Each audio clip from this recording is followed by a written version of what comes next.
The top 8 announcement. Hey guys, how's it going? So we've got for our top eight, we have Komodo, who's 5-0 with a Jito Queen deck. We have Chibi Kawaii running TJP Clockroaches. Frost Rider is 4-1 with Combre Aggro. Leviticus with another Cheeto Queen deck. And then we have Pinex and Vami with a Stone Scar Burn deck and a Stone Scar Maulers deck. So two good Stone Scar decks making it through. Finally, we have Rargo Knot, and our 3-2 breaks are J Knight and Vami. J Knight was running Burn Queen, and today we'll be casting Rargo Knot versus J Knight. Of these players, one of them will go on to the top four and be automatically invited into the Invitational, and one of them will not.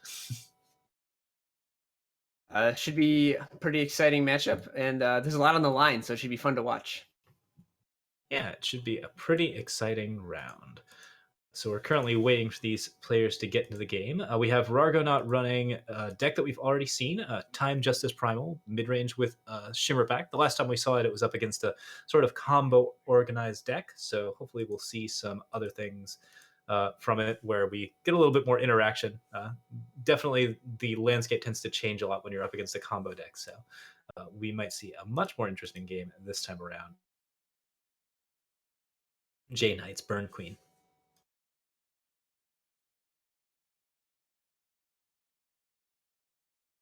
All right, so J Knight, on the other hand, is running Burn Queen.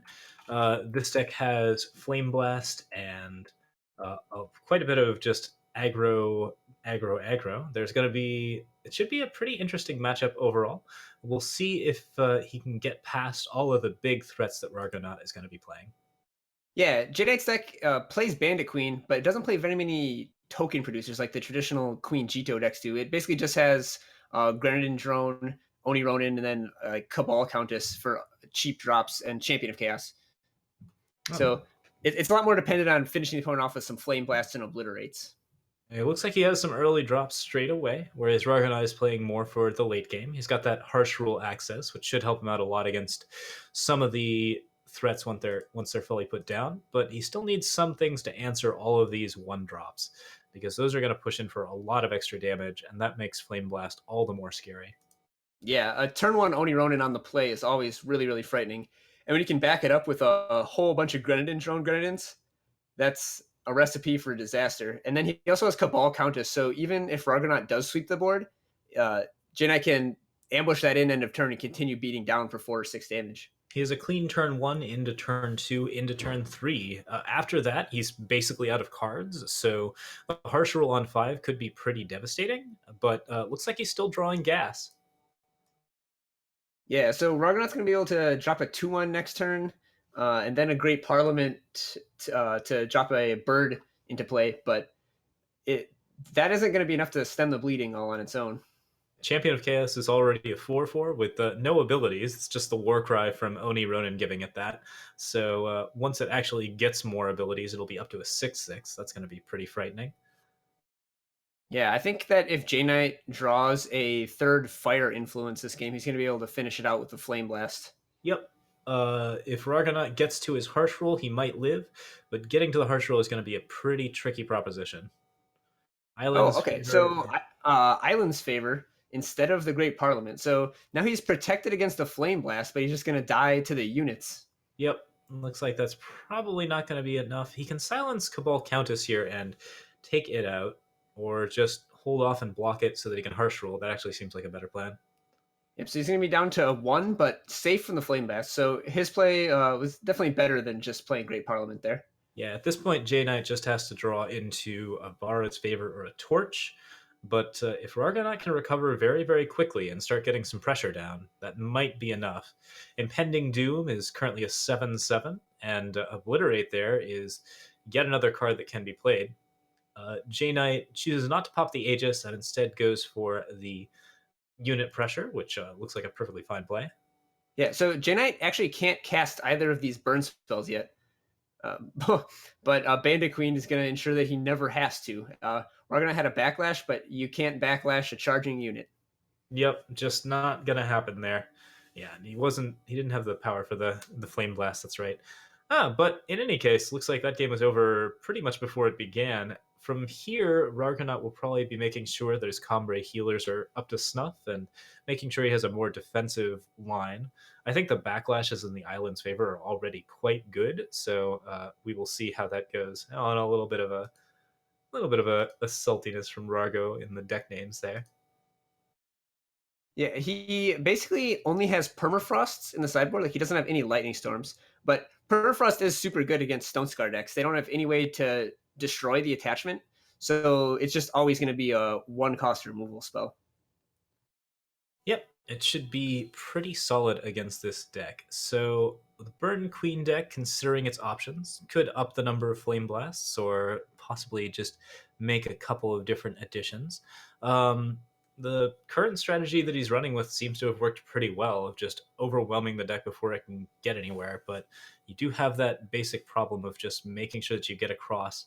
And Rargonaut has plenty of tools to block this. Yeah, I don't think there'll be many sideboard changes from either player. They're both sort of anti-control sideboards, and these are not really control decks. All right, so we're going straight into game two. Looking at the opening hands, Rargonaut has nothing to play until turn four again, so wisely decides to toss that hand back. Yeah, so Ragnar critically is both going first and has a Comrie healer, so it's looking really good for him if he can draw a time influence. Whereas Yeah, J Knight has a slow draw. that extra amount of health is going to be pretty useful for him, and also just generally getting that tempo down. He does have to draw his third power though. Both of these decks are very mid-range focused, so not drawing into their third power is pretty crucial, or drawing into the third power is very crucial. At the moment, he can hold off with permafrost, but he needs to get that power to start accelerating into his bigger threats.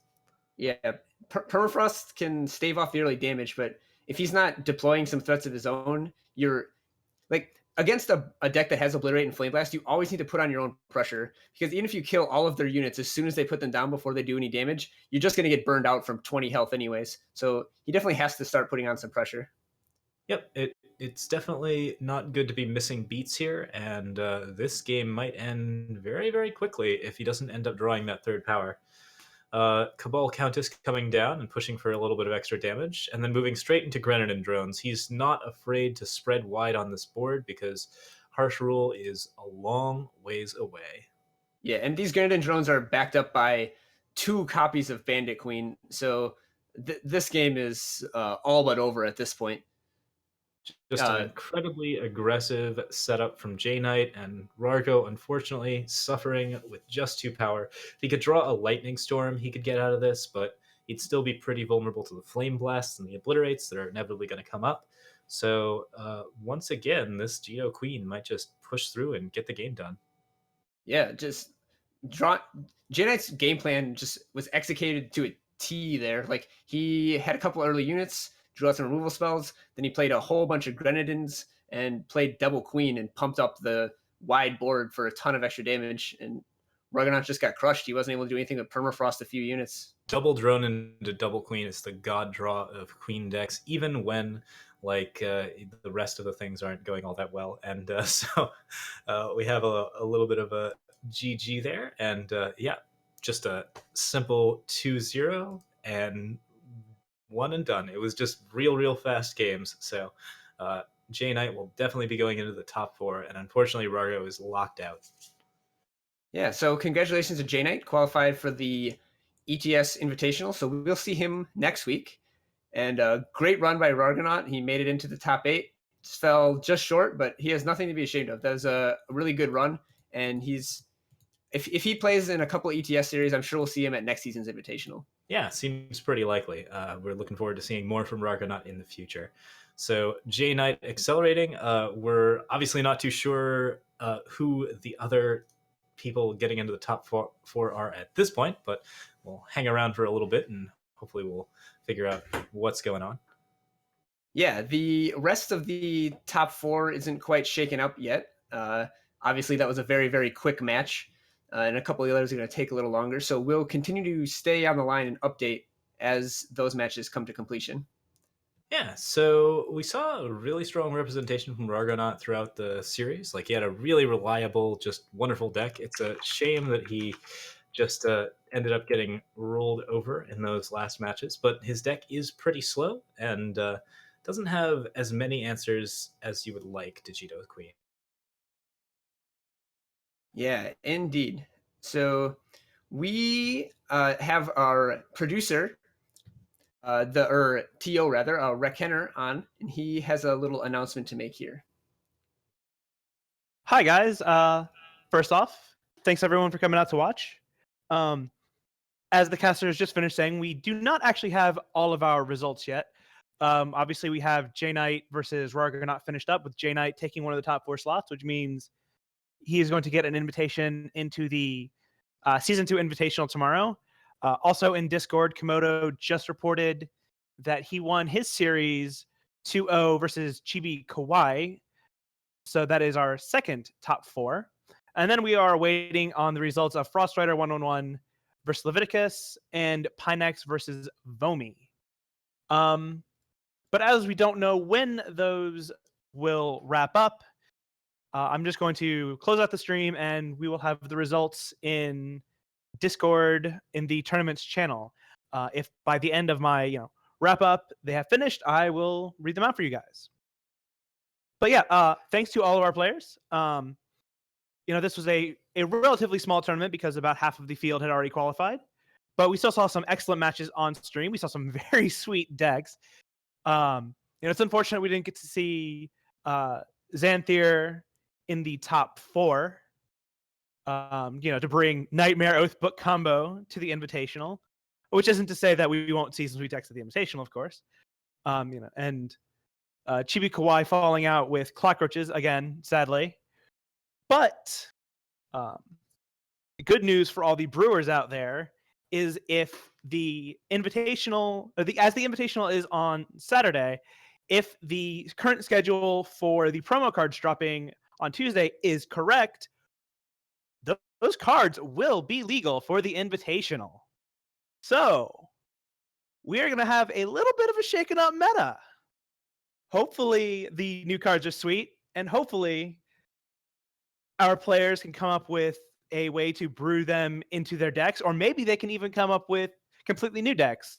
We did see Shimmer Wump rise as a result of just a single promo card. Even though it did not have the most breakthrough of results at the Ive Winner Classic or in ETS events afterwards, that deck came into existence based off just one card is very cool. There's been speculation on what the new cards will be in terms of their factions. Some people think they're going to be in the allied pairs we currently have. Some people think they're going to be the enemy pairs that have not been represented, but we will find out. But yeah, so just to recap, the Invitational will be next weekend. It's going to be a 2-day event. We will be streaming it will be a double elimination. We'll be streaming 1 game per round up until I believe the top 8 is the current plan. Then we'll be actually streaming every match of the top 8. So unlike some of our previous events where we've only covered 1 game per round, we'll actually be seeing the entire thing to show off our top level tournament players playing off against each other.